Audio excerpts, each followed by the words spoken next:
For my flesh is real food, and my blood is real drink. On hearing it, many of his disciples said, "This is a hard teaching. Who can accept it?" Aware that his disciples were grumbling about this, Jesus said to them, "Does this offend you? Then what if you see the Son of Man ascend to where he was before? The Spirit gives life, the flesh counts for nothing. The words I have spoken to you, they are full of the Spirit and life. Yet there are some of you who do not believe." For Jesus had known from the beginning which of them did not believe and who would betray him. He went on to say, "This is why I told you that no one can come to me unless the Father has enabled them." From this time, many of his disciples turned back and no longer followed him. "You do not want to leave too, do you?" Jesus asked the 12. Simon Peter answered him, "Lord, to whom shall we go? You have the words of eternal life. We have come to believe and to know that you are the Holy One of God."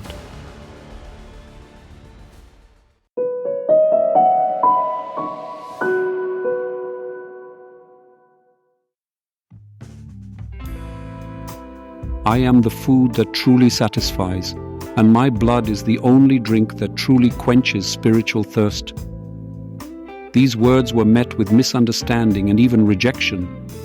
For many, this message was difficult, elusive, too revolutionary.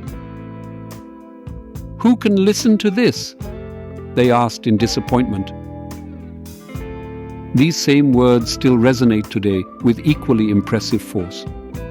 Not because they are incomprehensible intellectually, but because they demand more from us than just flipping through the pages of the Bible. How often do we ourselves, faced with a difficult truth of faith, are tempted to deem it too radical or impractical? From childhood, the world teaches us to see through a lens of numbers and benefits. The idea of faith and trust seems to be an anachronism. In the 6th chapter of the Gospel of John, Jesus reminds us, "It is the Spirit that gives life. The flesh is of no avail." These words counter the materialistic logic of our times and emphasize that the most important answers don't always fit into wealthy pockets or on computer screens. Jesus does not encourage blind, unreflective faith. He speaks of a faith chosen consciously, one that responds to the challenge of his love. Lord, increase our faith. Let us invoke these words as often as possible, especially when reason sleeps, the body weakens, and hope and faith hide beyond the horizon of our suffering. The path of faith requires us to ask difficult questions in search of deeper meaning. We do not always receive an answer quickly. Then it is good to kneel in the face of the mystery we cannot comprehend, to humbly accept that not everything can be explained or understood.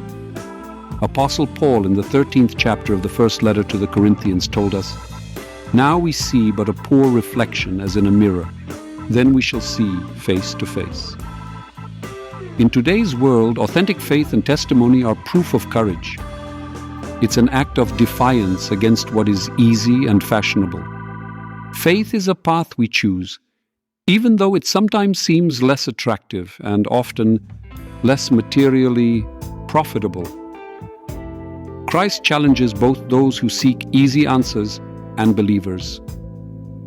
The evangelist John, quoting Jesus, writes to us, "Without the Spirit of God, infinite and eternal life is not available to man. The word that I give you is spirit and life." Are we ready to trust and accept the Spirit of God? Let our response to today's challenges not be a retreat into cynicism, indifference, or apathy. Let us declare a bold yes to living in faith, open to what is divine and eternal. As the words from the 11th chapter of the letter to the Hebrews say, "Faith is the assurance of things hoped for, the conviction of things not seen. And what about your faith?